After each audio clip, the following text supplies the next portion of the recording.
Il ne fallait pas se fier à tout le monde aujourd'hui. Question trajectoire pour filer vers la victoire. Philippe Gilbert pouvait lui par contre faire confiance à ses équipiers en chasse des 3 échappés du jour. 3 hommes, dont le Belge Preben Van Eck. Avec l'équipe BMC, la Katusha de Rodriguez et Moreno, le vainqueur sortant, mais aussi les hommes d'Alejandro Valverde, le peloton gère l'avance des fouillards matinaux. Reste moins de 30 km, deuxième des 3 passages dans le mur de Huy. Les organismes commencent à fatiguer les jambes à chauffer. Plus qu'1 minute 20 d'avance pour les 2 échappés restants. Une escapade qui prend fin à 12 km de l'arrivée. C'est le regroupement général. Les coureurs filent vers l'ultime ascension du mur de Huy, le terrain de jeu de la Flèche Wallonne.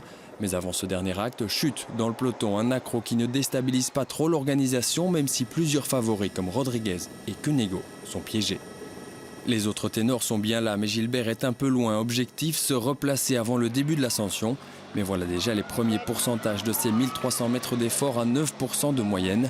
L'explication finale peut commencer, mais cette fois, ce sera sans Philippe Gilbert. Le leader BMC est trop loin de la tête du peloton. J'étais un peu enfermé à l'approche du mur et bon, après c'est très difficile de reprendre les positions, donc voilà, je suis resté là.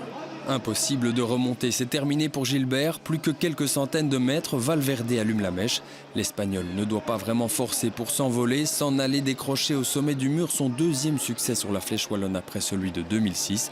Valverde s'impose devant Martin et Kwiatkowski. Gilbert termine 10e, mais pense déjà à Liège-Bastogne et Liège. Pour moi, le plus important, c'est Liège et voilà, j'espère faire une belle course dimanche. Et vos jambes, elles sont comment?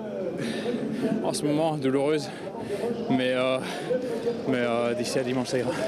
Rendez-vous dimanche à Liège pour une 2e victoire après son succès de 2011.